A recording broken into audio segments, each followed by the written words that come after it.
Bonjour à tous et bienvenue à ce premier épisode de notre série intitulée Cisco Packet Tracer de zéro à héros.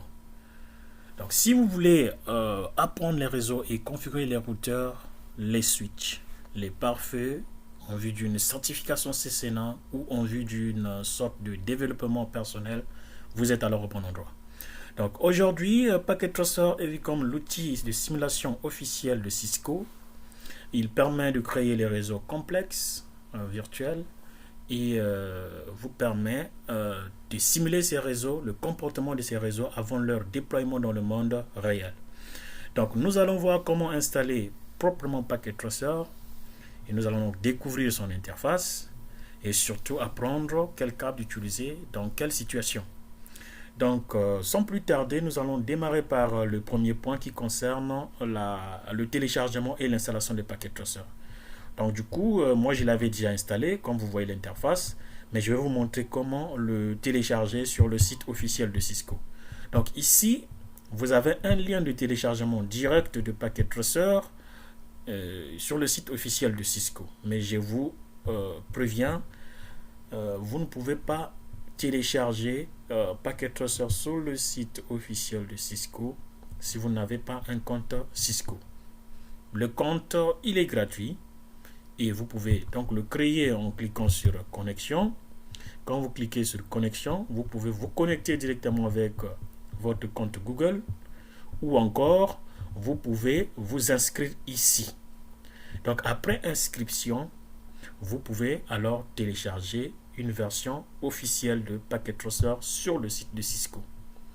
Ou encore, si vous voulez le télécharger directement, un lien direct de téléchargement, vous avez par exemple ce lien qui vous permet directement de télécharger la dernière version de Cisco Packet Tracer ici. Donc pour le télécharger, il suffit juste de cliquer en fonction de votre système d'exploitation que vous utilisez. Si vous utilisez Windows, vous cliquez ici. Si vous utilisez comment est-ce qu'on appelle Linux, vous cliquez ici. Si vous utilisez Mac, vous cliquez ici. C'est la même chose au niveau de la plateforme Cisco. Donc sur la plateforme officielle de Cisco, vous avez Packet Tracer pour Mac, Packet Tracer pour Ubuntu, Packet Tracer pour Windows. Donc après téléchargement, vous allez normalement lancer l'installation et l'installation se fait, si je peux lancer ici le téléchargement. Moi je l'avais déjà téléchargé, donc je vais juste couper comme ça. L'installation, vous allez juste double-cliquer et vous allez commencer à juste suivre les instructions yes et ainsi de suite. Là vous voyez que ça signale que moi j'en ai déjà, désolé, que moi j'en ai déjà, donc du coup je ne vais pas installer. Donc une fois téléchargé et installé, vous pouvez revenir ici, c'est-à-dire que vous allez lancer l'application et vous allez vous connecter et vous avez cette interface. Donc alors au niveau de cette interface, nous allons découvrir à peu près quelques éléments qui sont au niveau de cette interface. Donc la première des choses, vous avez au niveau de ce centre, ça c'est ce qu'on appelle la zone de conception.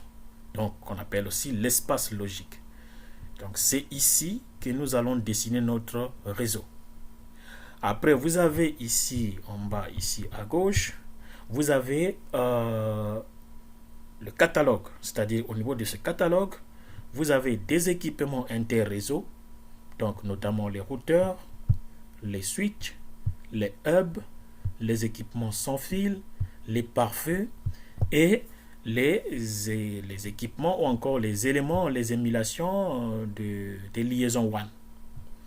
Et quand vous regardez ici, au niveau de Handy Devices, vous avez normalement ce qu'on appelle les terminaux. Les terminaux, nous voyons les desktops, les laptops, les serveurs, les téléphones, les imprimantes, les tablettes, ainsi de suite. Et après cela, vous avez normalement les composants, ça c'est tout ce qui est composants IoT, c'est-à-dire les cartes. Les cartes, vous avez ce qu'on appelle les actionneurs, vous avez les détecteurs, Donc vous avez un certain nombre d'éléments pour faire tout ce qui est réseau IoT. Et ici, vous avez les câbles.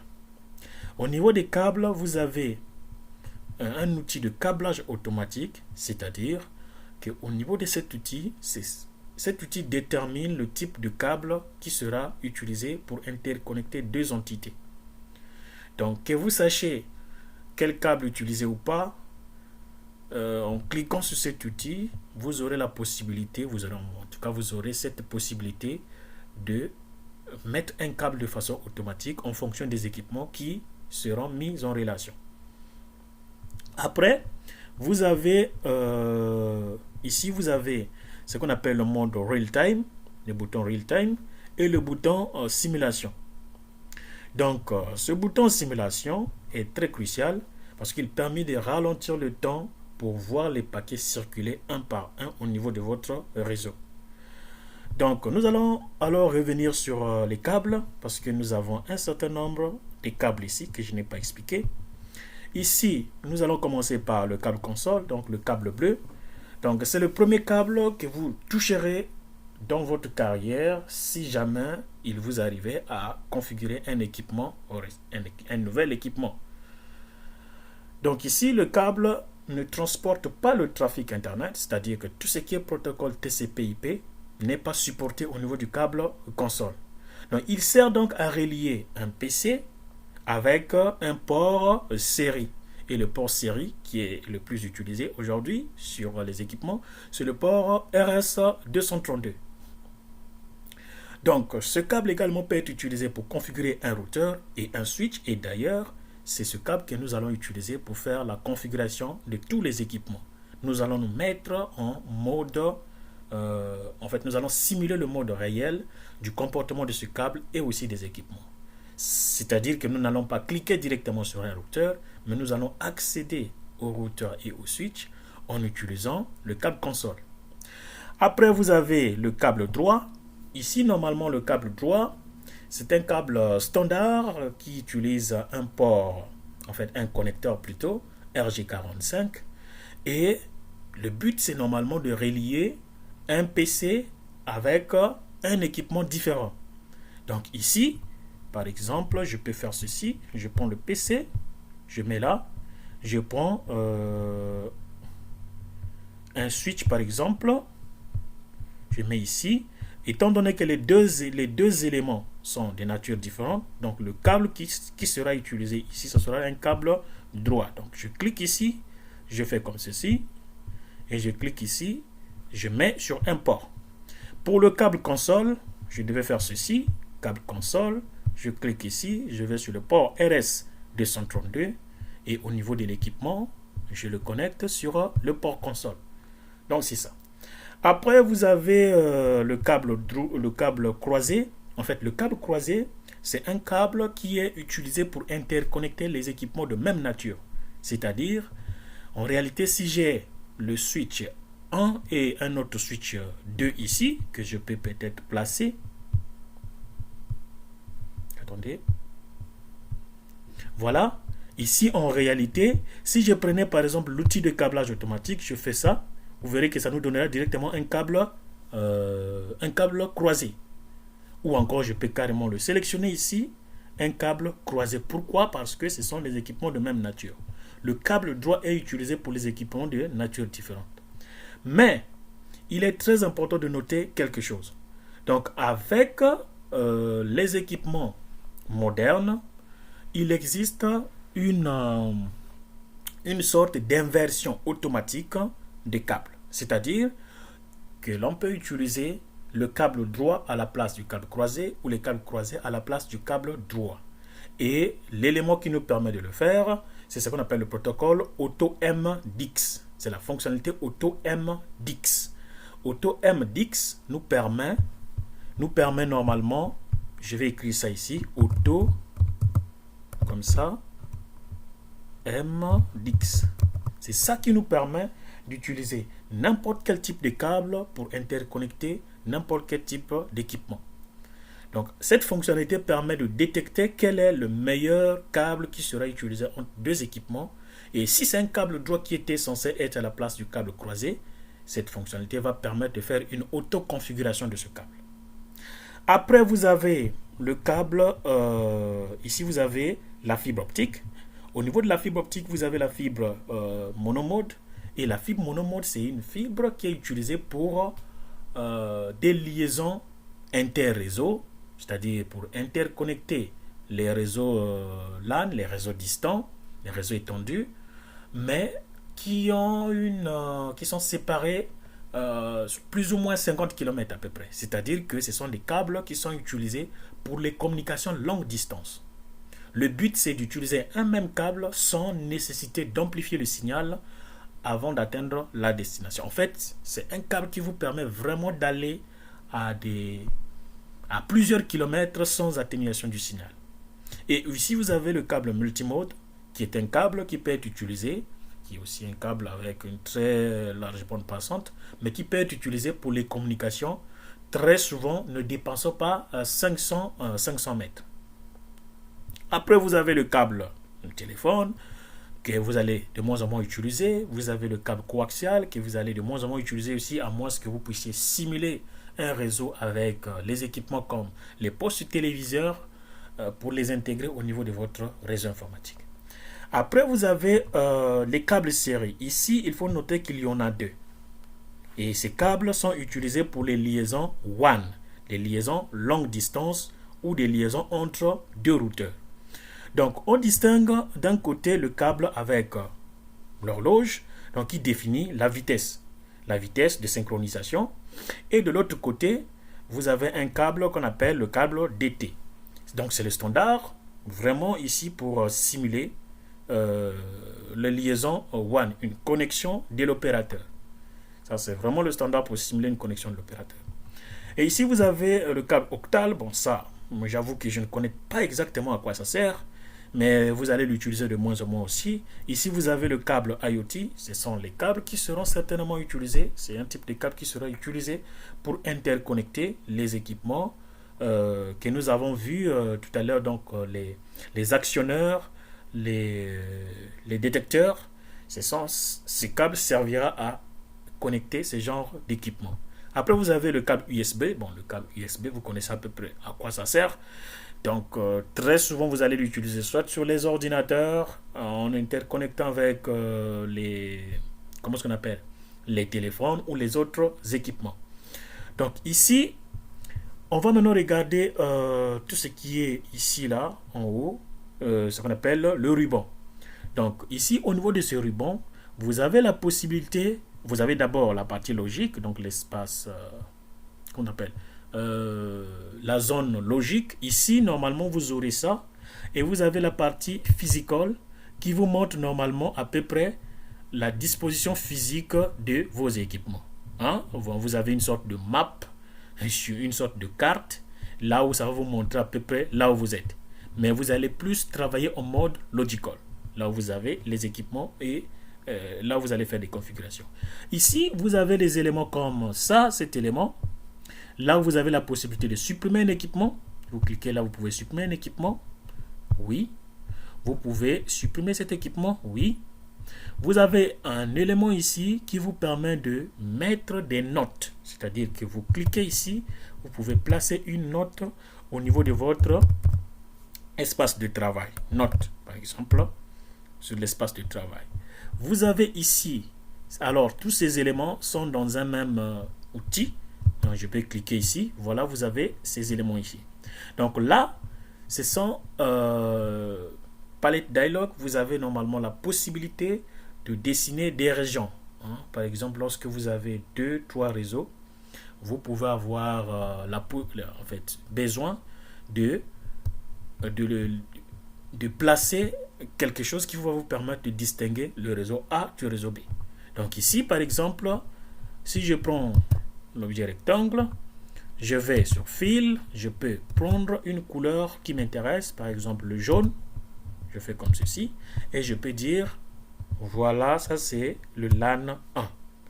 Et pour le LAN 2, je peux décider d'aller prendre une autre couleur, pour dire, je prends cette couleur, et voilà, et là ça sera pour LAN 2, ainsi de suite. Et si vous voulez un élément elliptique, vous pouvez cliquer là-bas et vous avez la possibilité de faire l'élément elliptique. Si vous voulez une forme libre, vous cliquez là et vous avez la possibilité de dessiner votre forme libre comme vous voulez. Voilà à peu près à quoi ça sert. Ici, vous avez le PDU, simple PDU ou encore complexe PDU. Ici, normalement, PDU, c'est Protocol Data Unit, ce qu'on appelle aussi unité de données de protocole.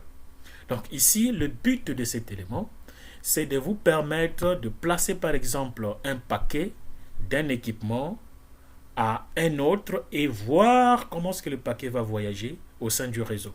Et ça se fait en mode simulation. Donc c'est ça.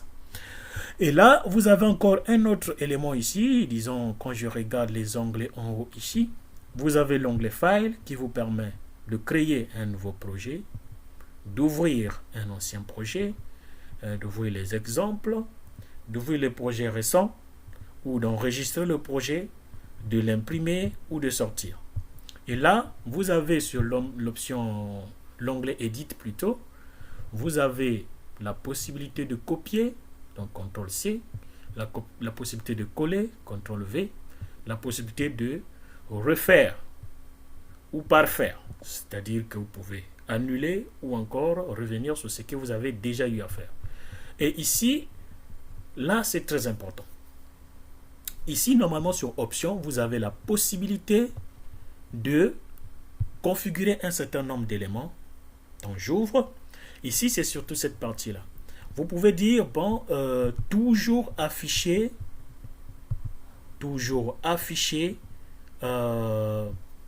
les étiquettes des ports. Toujours afficher les étiquettes des noms des équipements. Parce que ici, si je fais ça, vous voyez ce que ça fait au niveau de votre réseau. Si je fais ça, vous voyez que ça annule carrément en fait ça. Vous pouvez décider de faire comme ça un switch qui n'a rien du tout. Donc ici, il est possible de faire un certain nombre de choses. Et ici, si je clique ici, ça veut dire que toutes les actions que vous allez exécuter ici seront maintenant accompagnées par un son.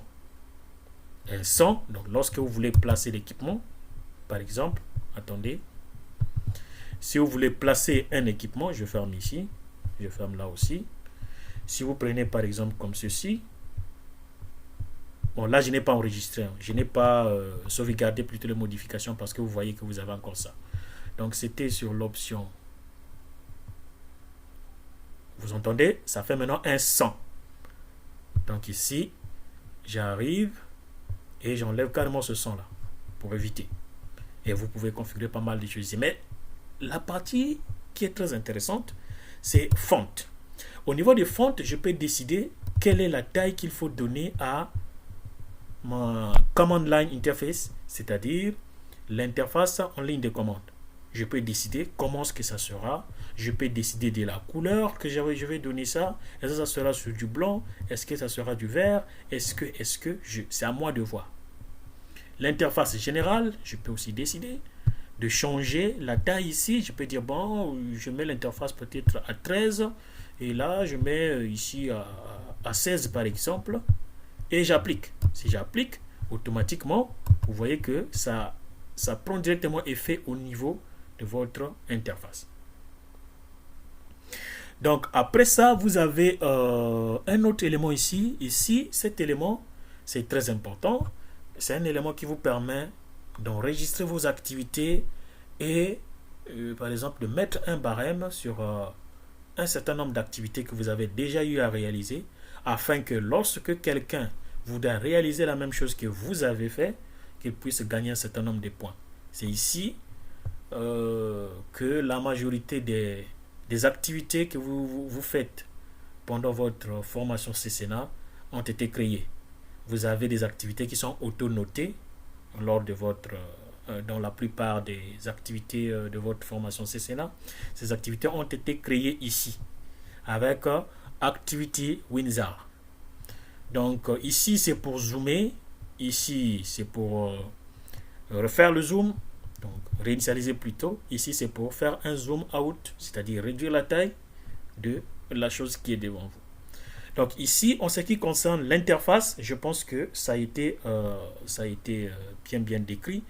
Donc je pense que en ce moment, vous pouvez donc essayer de naviguer sur cette interface de Packet Tracer et nous allons normalement voir dans le prochain TP comment est-ce qu'il faut commencer la configuration des bases des équipements, notamment les switches et les routeurs. Donc dans ce TP, nous avons vu comment télécharger Packet Tracer et l'installer, bien qu'on n'a pas fait une installation complète, mais je vous ai montré la procédure. Et qu'est-ce que vous pouvez utiliser et qu'est-ce que vous pouvez retrouver au niveau de votre catalogue pour concevoir votre réseau. Ici, j'ai décrit à peu près le ruban, vraiment les commandes essentielles qui peuvent être utilisées. Et ici, j'ai dit le mode real-time, le mode sur lequel vous allez plus faire vos configurations, et le mode simulation qui permet de voir, de ralentir la vitesse des paquets et de les voir en temps réel circuler au niveau de votre réseau.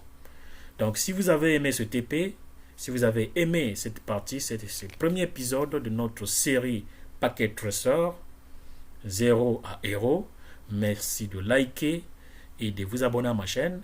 Et on se voit au prochain tuto. Merci beaucoup.